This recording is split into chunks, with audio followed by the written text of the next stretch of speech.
स्वागत है आप लोग का एनसीईआरटी जोन में। क्लास 12th की जो सोशियोलॉजी की एक बुक है social change and development in India, इसका लास्ट चैप्टर हम डिस्कस करें। इसमें 2 वीडियो आएगी। इससे पहले सारा चैप्टर कंप्लीट हो चुका है, तो आप देख सकते हो सोशियोलॉजी के प्लेलिस्ट में जाके। मैं एक चीज़ आपको पहले एक चीज़ दिखा रहा हूँ आपको। देखिए, एक क्लास 12th वाली प्लेलिस्ट में जाइएगा मेरे चैनल में, क्लास 12th वाली प्लेलिस्ट में। तो इसमें 2 बुक है, एक social change and development in India ये वाला, और एक है इंडियन सोसाइटी। तो जो ये बुक कर रहे हैं, देखिए पहले मैं पूरा बुक करा चुका था, लेकिन मैं एक चीज़ बता दूं, जो स्टार्टिंग में मैं करा रहा था उसमें मैं सिर्फ इम्पॉर्टेंट टॉपिक डिस्कस कर रहा था। लेकिन उसके बाद फिर मैंने देखा कि यार बहुत टॉपिक छूट जा रहा है, हो सकता है कि इन टॉपिक से भी क्वेश्चन आ जाए। तो उसके बाद मैंने क्या किया, बुक से एक एक टॉपिक मतलब एक कुछ भी मैंने नहीं छोड़ा। उसके बाद भी फिर मैंने स्टार्ट किया, तो सब कुछ क्योंकि एक भी आप टॉपिक नहीं छोड़ोगे तो थोड़ा तो टाइम लगेगा ना वीडियो बनाने में। तो उसके बाद मैंने कराया, उसके बाद ये लास्ट चैप्टर एंड हो गया। इसके बाद सिर्फ एक चैप्टर बचा हुआ है, मास मीडिया एंड कम्युनिकेशन, जो कि हम आज डिस्कस करेंगे। इसके अलावे एक और बुक है, वो आपको मैं दिखाता हूँ। एक और बुक है ये वाला, इंडियन सोसाइटी वाला। तो ये कंप्लीट है दोबारा, क्योंकि पहले एक बारी कराया था मैं, तो उसमें भी सेम कुछ टॉपिक जो छूट गया था, तो उसके बाद मैंने कराया। यहाँ से आप देख सकते हो, यहाँ से 1 2 3 4 5 ये टोटल 15 क्लासेस है, 15 लेक्चर है। इसमें कंप्लीट हो चुका है आपका, और कोई भी लेक्चर ज़्यादा बड़ी नहीं है। देख सकते हो आपका सबका साइज छोटा छोटा है, तो आराम से कंप्लीट करा सकते हो। तो चलिए शुरू करते हैं। एक और चीज़ यहाँ पे से ठीक है, तो आप मैं इसके उसमें डाल दूँगा, कमेंट सेक्शन में डाल दूँगा कि आप टेलीग्राम लिंक पे जुड़ सकते हो। लिंक मैं इसके कमेंट सेक्शन में डाल दूँगा। और उसके अलावे आप जुड़ सकते हो इंस्टाग्राम पे, फेसबुक पे, सबका नाम एनसीईआरटी जोन है, और यही है बस। और क्योंकि आप उस पर कुछ भी क्वेरी पूछ सकते हो, तो मैं डायरेक्टली वहाँ पे जवाब दे देता हूँ। तो ठीक है, चैप्टर का नाम है मास मीडिया एंड कम्युनिकेशन। देखिए, कोई भी चीज़, कोई भी इंफॉर्मेशन, कुछ भी इंफॉर्मेशन हो, जैसे जो भी मैं बता रहा हूँ वो एक इंफॉर्मेशन है। इंफॉर्मेशन अगर मासेस के बाद पहुँचाना है, मासेस का मतलब है बहुत सारे पीपल को एक साथ, बहुत सारे ऑडियंस को एक साथ, या हम ऐसे बोल सकते हैं लार्ज नंबर ऑफ पीपल को एक साथ पहुँचाना है, तो कोई ना कोई मीडियम की ज़रूरत होगी। यहाँ पे जैसे मैं आपको बता रहा हूँ कुछ भी, यहाँ पे कौन सा मीडियम काम कर रहा है, यहाँ पे इंटरनेट काम कर रहा है, यूट्यूब काम कर रहा है, तो ये भी एक टाइप का मीडियम है। तो मैं ऐसे बोल सकता हूँ कि कोई भी इंफॉर्मेशन से रिलेटेड हमें कम्युनिकेट करना हो, कि संचारण करना हो, कोई बात विवाद करना हो, तो इसके लिए मुझे कुछ भी इंफॉर्मेशन आपके पास पहुँचाना है, इसके लिए एक मीडियम चाहिए, उसी को डिस्कस करना है हमें। क्लियर? तो इसमें सबसे पहले जो मीडिया है वो प्लूरल फॉर्म है मीडियम का, ये तो आपको पता ही होगा। मीडियम का मतलब है कोई भी इंफॉर्मेशन, जैसे मैं कुछ बोल रहा हूँ, मेरे सामने अगर आप रहते हैं तो मेरी आवाज़ आपके पास तभी पहुँच पाती जब जिस रूम में मैं बोल रहा हूँ, जहाँ रिकॉर्ड कर रहा हूँ, वहाँ पे एयर होता, तभी तो पहुंच पाती।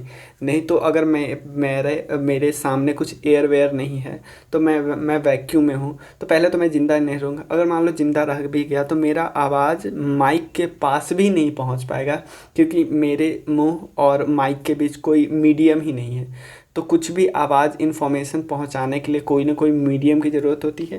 तो यहाँ पे हम अगर मीडियम में मासेस के पास पहुंचाना है, कि एक साथ लार्ज नंबर ऑफ पीपल के पास पहुंचाना है, तो ऐसा थोड़ी है कि मैं लेटर लिख के आपको दे दूंगा, तो भाई मैं सिर्फ आपको दे रहा हूँ ना। ऐसा थोड़ी है कि मैं लेटर सबको, 1000 लोग को एक साथ लेटर लिखूँगा फिर सबको पहुँचाऊँगा, ये तो पॉसिबल है ही नहीं ना। तो हमें बताया जा रहा है mass media include a wide variety of form, बहुत सारे फॉर्म हैं। जैसे टेलीविज़न का नाम आपने सुना होगा, कि आप एक चीज़ लाखों लोगों के पास पहुंच सकता है। उसका न्यूज़पेपर, फिल्म से कुछ भी इंफॉर्मेशन पता हो जाता है। एक जगह फिल्म एक बारी बन जाती है, उसके बाद बहुत लोग देख सकते हैं। एडवर्टाइजमेंट, वीडियो गेम, या कॉम्पैक्ट डिस्क जो सीडी होती है, जिसमें पहले मूवी देखते थे। इंटरनेट जब इतना ज़्यादा नहीं था, उस समय की बात कर रहा हूँ मैं। They are refer to the mass media. Mass media इसलिए बहुत बोलते हैं क्योंकि एक साथ ये बहुत सारे ऑडियंस के पास पहुंच जाते हैं, बहुत सारे ऑडियंस के पास। क्लियर? इसलिए इसे कभी कभी मास कम्युनिकेशन भी बोलते हैं। क्लियर है? कोई दिक्कत नहीं कि एक साथ कोई भी इंफॉर्मेशन एक साथ बहुत सारे लोगों के पास पहुंच रहा है, बहुत सारे लोगों के पास पहुंच रहा है। इसके लिए कोई ना कोई मीडियम बीच में यूज हो रहा है। यहाँ पे यूज हो सकता है न्यूज़पेपर, यहाँ पे यूज हो सकता है फिल्म, यहाँ पे यूज हो सकता है एडवर्टाइजमेंट और भी बहुत कुछ। तो अब क्वेश्चन उठता है कि अगर, जैसे एग्जांपल लेते हैं, आप अगर क्लास 12 के स्टूडेंट हो तो आप में से बहुत को लगेगा कि अगर मतलब कि जब आपके फादर मम्मी पापा जब बच्चे रहे होंगे तो वो टाइम पास कैसे करते होंगे, क्योंकि उस समय तो इंटरनेट था ही नहीं, या उस समय टीवी भी उतनी प्रचलित नहीं थी, या बहुत नया नया आया था टीवी।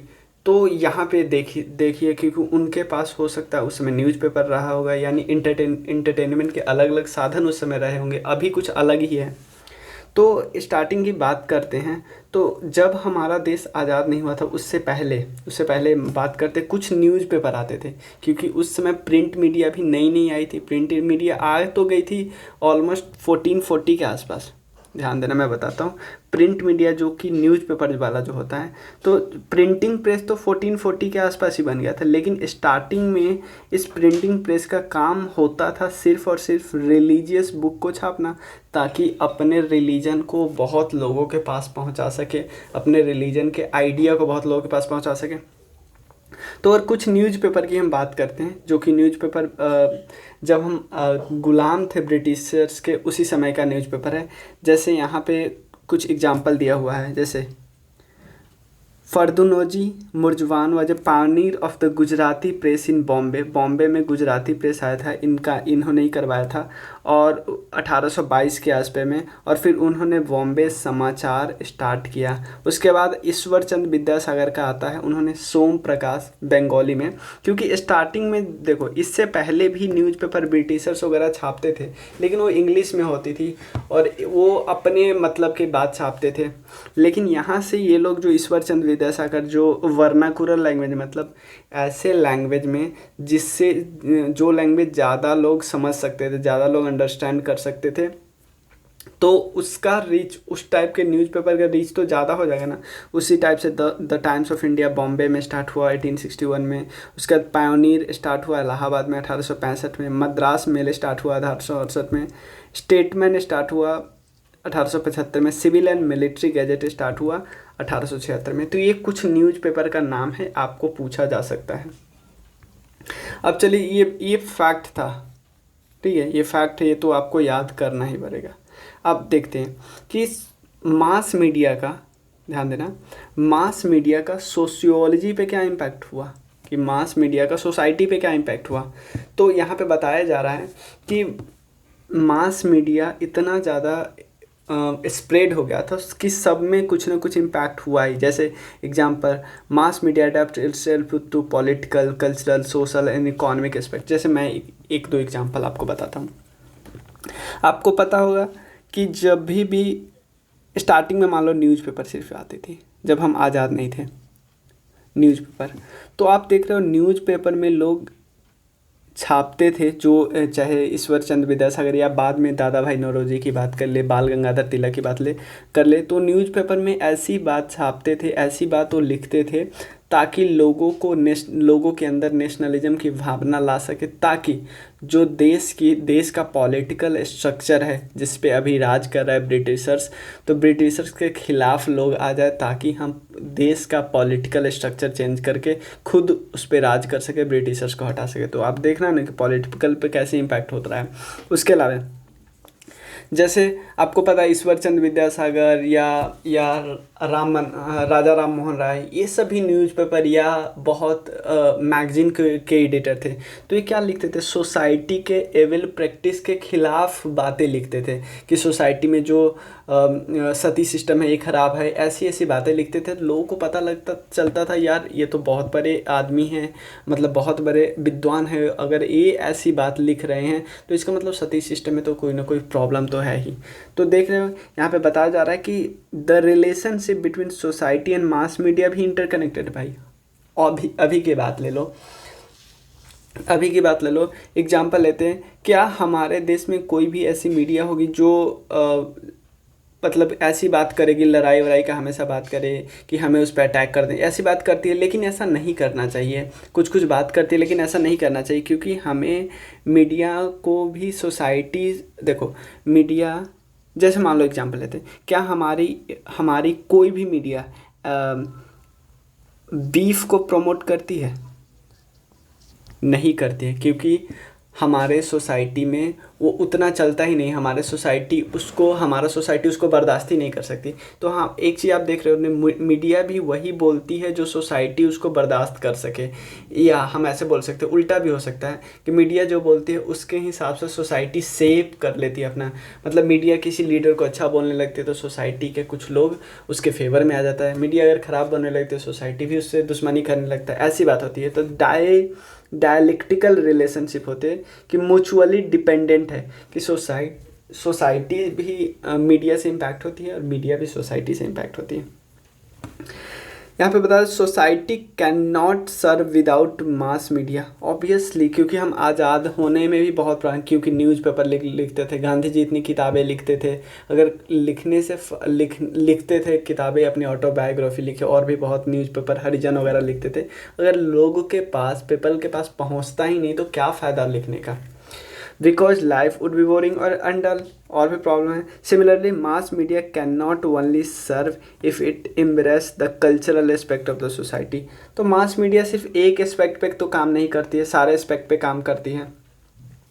तो mass media is a huge organisation, बहुत है, जैसे मास मीडिया के बहुत सारे organisation, print media, audio, TV, ये भी नहीं है, टीवी है, टेलीविज़न वाला, और सब में इच ब्रांच में बहुत ज़्यादा कैपिटल मैनेजमेंट इन्वेस्टमेंट लगता है। भाई प्रिंट मीडिया, आपको प्रिंटिंग प्रेस ही ओपन करना है तो आपको बहुत सारे मशीन, बहुत सारे मैनेजमेंट, बहुत सारे एम्प्लॉय चाहिए, एडिटर चाहिए, आपको कुछ लोग ऐसे चाहिए जो आपके न्यूज़पेपर को बेचे घर घर जाके, ऐसे लोग।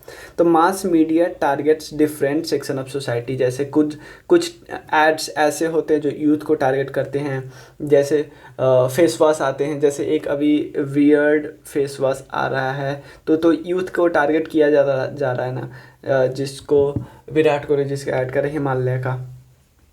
उसके अलावा कुछ ऐसे ऐड आते हैं जो हाउसवाइफ को करता है टारगेट, कुछ बिजनेस क्लास को करता है।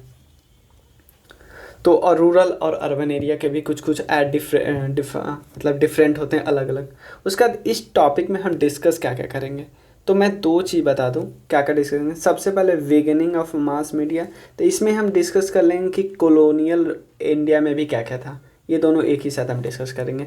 उसके बाद देखेंगे कि हम जब आज़ाद हो गए थे उसके बाद मीडिया कैसे कैसे काम कर रहा था। उसके बाद देखेंगे ग्लोबलाइजेशन के बाद कैसे कैसे हमारा मीडिया चेंज हुआ, मास मीडिया चेंज हुआ। तो ए और बी वाला अभी आज डिस्कस करेंगे, ये दोनों हम नेक्स्ट वीडियो में डिस्कस करेंगे। तो देखते हैं मास बिगिनिंग ऑफ मास मीडिया। सबसे पहले मैं बता दिया था आपको कि जो प्रिंटिंग प्रेस था वो तो 1440 के आसपास ही आया था यूरोपियन कंट्री में, लेकिन स्टार्टिंग में इसका काम था सिर्फ रिलीजियस बुक को प्रिंट करने का, ताकि अपने रिलीजन के आइडिया को स्प्रेड कर सके। भाई इनका बुक यहाँ भी पहुँच गया, इस एरिया ही पहुँच गया, इस एरिया में पहुँच गया, तो यहाँ पे लोग इसको स्टडी करेंगे ना, तो स्टडी करेंगे तो इनका प्रभाव लोगों पे पड़ेगा, यही तो है। Only with the coming of industrial revolution के बाद क्या हुआ, 18th सेंचुरी में the demand of printing press increase होने लगा, और 19th सेंचुरी आते आते क्योंकि लिटरेसी रेट इंक्रीज हो गया, पॉपुलेशन इंक्रीज हुआ, नए नए डेवलपमेंट आए, तो इसके साथ न्यूज़पेपर भी बहुत लोगों के पास पहुंचने लगा, क्योंकि न्यूज़पेपर को समझने वाले लोग ज़्यादा हो गए, न्यूज़पेपर में दिलचस्पी लेने वाले बहुत लोग हो गए, इसलिए प्रिंटिंग जो न्यूज़पेपर वाले थे उन्होंने ज़्यादा न्यूज़पेपर को प्रिंट करना स्टार्ट किया, उसका ज़्यादा लोग तक पहुंचा। कॉलोनियल रूल में न्यूज़पेपर कैसे काम कर रहा था, मैंने कुछ न्यूज़पेपर का नाम बताया था जो कॉलोनियल एरा में प्रिंट होता था। आप देखिए कॉलोनियल एरा में किया क्या न्यूज़पेपर ने कॉलोनियल एरा में किया कि एक फीलिंग ला दी। जैसे मान लो बाल गंगाधर तिलक, बाल गंगाधर तिलक न्यूज़पेपर छाप रहे हैं। उनका 2 न्यूज़पेपर था, एक था केसरी, केसरी जो कि मराठी लैंग्वेज में था, और एक था मराठा, मराठा करके नाम था, वो इंग्लिश लैंग्वेज में था। ठीक है, तो ये दोनों न्यूज़पेपर था उनका। न्यूज़पेपर में ऐसी ऐसी बातें लिखते थे जिससे लोग क्या होते थे, इनके साथ नेशनलिज्म वाले भावना में जुड़ जाते थे, या नेशन वाले फीलिंग में जुड़ जाते थे कि अब तो हमें आज़ाद होना ही है। जो क्योंकि बाल गंगाधर तिलक एक्सट्रीमिस्ट थे, इन पे बहुत बार सेडिशन चार्ज लगता है। सेडिशन चार्ज का मतलब होता है कि जो सरकार, क्योंकि उस समय जो स्टेट थी, ब्रिटिश गवर्नमेंट थी, उनके खिलाफ भड़का रहे हैं लोगों को, तो इनका चार्ज भी लगा है। जैसे आपको पता होगा 1806 के आसपास, 1806 नहीं, 1906 के आसपास इनको 1908 के आसपास इनको जेल हुआ था। उसके अलावा 1897 के आसपास भी लगा था, जब चापेकर ब्रदर्स ने रैंड को मार दिया था, तो उस समय भी इन पे सेडिशन चार्ज लगा था। लगभग 1.5 साल के लिए उस समय जेल गए थे। तो आप देख रहे हो कि यहाँ पे फीलिंग हो रही है, फीलिंग। जैसे मान लो मैं यहाँ पे न्यूज़पेपर आपको प्रिंट करता हूँ, ये आपके आपके आपके आपके सबके पास पहुँच गया, आप सब ने इंडिया के बारे में जाना, तो हम सब में एक कनेक्शन की फीलिंग आ गई नहीं कि यार यहाँ वाले लोग भी यही सोचते हैं, मतलब यहाँ वाले लोग भी यही सोचते हैं, और सब एक दूसरे के बारे में सोचने लगे, तो वी फीलिंग आ गई। बेनेडिक्ट एंडरसन बोलते हैं, बेनेडिक्ट एंडरसन एक यूरोपियन थे, वो बोलते हैं कि इससे न्यूज़पेपर ने नेशनलिज्म की भावना को इंक्रीज कर दिया, नेशनलिज्म की भावना को इंक्रीज कर दिया, लोगों में एकजुटता की भावना आ गई, टुगेदरनेस की भावना आ गई। उससे हुआ क्या, एंडरसन बोलते हैं इससे लोगों को लगने लगा कि हमारे अलावे भी एक कम्युनिटी है, और उस कम्युनिटी का नाम है इंडिया, और इंडिया हमारे इमेजिन्ड कम्युनिटी है, मतलब हम उसे इमेजिन कर रहे हैं कि हमारे लोग ऐसे ही होंगे। एक वी फीलिंग वाली होती है ना, कि हम सब में एकजुटता है, और हम सब अंग्रेज को भगा सकते हैं, ऐसी ऐसी फीलिंग वाली जो होती है, कि वी फीलिंग ला देना न्यूज़पेपर ने। क्योंकि लोगों को लगने लगा कि यार हमारी बातें वो जान रहा है, क्योंकि इस एरिया का न्यूज़पेपर यहाँ पे पहुँच रहा है, उस एरिया का न्यूज़पेपर यहाँ पे पहुँच रहा है। उसके बाद न्यूज़पेपर, स्टार्टिंग में तो न्यूज़पेपर सिर्फ इंग्लिश लैंग्वेज में आ रहे थे, लेकिन उसके बाद लैंग्वेज ने वर्नाकुलर रूप धारण कर लिया, कि बहुत जैसे लैंग्वेज में आने लगे। जैसे मातृभूमि मलयालम में आता था, उसके बाद अमृता बाजार जो कि इंग्लिश में, ये तो बहुत पुराना है, और उसके बाद केसरी जो कि मैंने बताया था ना, मराठी में आता था। तो जितना ज़्यादा वर्नाकुलर लैंग्वेज में आएगा उतना स्प्रेड इंक्रीज होगा ना, क्योंकि मान लो पहले एक गांव है, एक गांव में सिर्फ एक इंसान को इंग्लिश में आ रहा है, तो जब वहाँ पे इंग्लिश में न्यूज़पेपर पहुँच जाता था, तो ये बैठ जाते थे चौक पे, जो होता है चबूतरा पे, वहाँ पे बैठ जाते थे, सब लोगों को बताते थे, सब लोग और ध्यान से फोकस होकर सुनते थे। फिर भी लोग सुनना चाहते थे कि भाई वो न्यूज़पेपर वहाँ पे पढ़ रहा है, चलो वहाँ पे सुनते हैं। लेकिन उसके बाद क्या हुआ, जब वर्नाकुलर, जब इनके अपने लैंग्वेज में आ गए, तो और लोगों के पास तो पहुँच जाएगा ना, तो रीच बहुत ज़्यादा इंक्रीज हो गया जब न्यूज़पेपर वर्नाकुलर लैंग्वेज में आने लगा। यहाँ पे बताया जा रहा है, through this newspaper they try to promote the freedom struggle, national movement, to instigate people को इंस्टिगेट करने लगे कि भाई आओ फाइट करो हमारे साथ, और ब्रिटिशर्स को भगाओ। Hence even through newspaper were not under the British government के अंदर नहीं था, लेकिन ब्रिटिश गवर्नमेंट ने इस पर बहुत ज़्यादा सेंसरशिप लगा दी। सेंसरशिप इसलिए क्योंकि ब्रिटिशर्स को पता चल गया भाई ये भड़का रहा है लोगों को, अगर सेंसरशिप नहीं लगाएंगे तो ये ऐसी बातें लोगों के पास पहुंचा देगा जो कि पहुंचना नहीं चाहिए। उसके बाद क्या हुआ, there are not many literate paper. Starting में तो यही था कि बहुत लोग न्यूज़पेपर रीड ही नहीं कर पाते थे, लेकिन वर्नाकुलर लैंग्वेज में आ गया तो लोगों के पास पहुंचने लगा। इसमें एक और चीज़, एक आपके बुक में एक बताया गया है कि इल्बर्ट बिल के खिलाफ एक बिल आया था, इल्बर्ट बिल, इसके खिलाफ न्यूज़पेपर में बहुत सारी बातें लिखी गई थी, जिसके कारण न्यूज़पेपर पे बहुत ज़्यादा सेंसर लगा दिया गया था कि आप न्यूज़पेपर पे वही लिखोगे। पहले जो एडिटर होते थे वो ब्रिटिश गवर्नमेंट का जो उस इलाके का ऑफिसर है उनके पास दिखाओ, वो अगर पास करेंगे फिर वही न्यूज़ आपको अपने न्यूज़पेपर में छापना होगा। तो इल्बर्ट बिल के बारे में मैं थोड़ा बताता हूँ। इल्बर्ट बिल रिपन के समय में आया था, रिपन वायसराय थे। रिपन और इल्बर्ट ने एक बिल लाने का ट्राई किया। उन्होंने ऐसा सोचा, 1883 की बात करते हैं, उसने ऐसा सोचा कि अगर कोई इंडियन जज है, अगर कोर्ट है तो इसमें इंडियन जज भी होंगे, तो इंडियन जज यूरोपियन इंसान को, अगर यूरोपियन गुनहगार है तो इसको ट्राई कर सकते हैं, मतलब इनके खिलाफ सज़ा सुना सकते हैं, इनका केस मतलब अगर यूरोपियन यहाँ पे है तो यहाँ पे जज इंडियन भी हो सकते हैं अगर ये गुनहगार है तो इसके खिलाफ ब्रिटिशर्स और ख़ासकर खुद यूरोपियन ने इस बिल के खिलाफ मतलब हो हल्ला करने लगे कि नहीं ऐसा नहीं हो सकता, ऐसा नहीं हो सकता। उसके बाद यहाँ पे बहुत ज़्यादा डिस्कशन चली। उसके बाद यहाँ पे बोल दिया गया कि यहाँ पे यहाँ पे इंडियन जज होंगे, तो यहाँ पे जो जूरी, पहले जूरी नहीं होती थी, आप अगर कोई मूवी देखे होइएगा तो उसमें जूरी भी होती थी जज के अलावे, तो इस जूरी में 50% यूरोपियन होंगे। उसके बाद ये बिल थोड़ा बहुत माना गया और उसके बाद बिल चला। उसका इंडिपेंडेंट इंडिया, तो इस यहीं तक हम रहने देते हैं, इंडिपेंडेंट इंडिया वाला। और एक और टॉपिक है जो कि ग्लोबलाइजेशन वाला है, ये हम नेक्स्ट वीडियो में डिस्कस करेंगे। चलिए, थैंक यू सो मच। और ये बहुत इंपॉर्टेंट है, ये मैं अलग से आपको इस वीडियो में आपके कंक्लूजन में दिया हुआ था कि आपको बताना है कि कंटेम्प्रेरी सोसाइटी में, जो अभी वाली सोसाइटी है, उस पर क्या इम्पैक्ट हो रहा है मास मीडिया का। तो मैं अलग अलग एस्पेक्ट पे आपको एक एक दो एग्जाम्पल लेके बताऊंगा जो कि ये आपके बुक में नहीं है, मैं बताऊंगा ताकि आपकी समझ थोड़ी क्लियर होगी। तब आपको पता चलेगा कि यार अभी क्या हो रहा है मास मीडिया का, अभी इतना बहुत ज़्यादा इंक्रीज होने के बाद कैसे इम्पैक्ट हो रहा है। तो ये चलिए, ये हम बाद में करेंगे, नेक्स्ट वीडियो कल आ जाएगी। अब ये तो अभी है, तो चलिए, थैंक यू सो मच।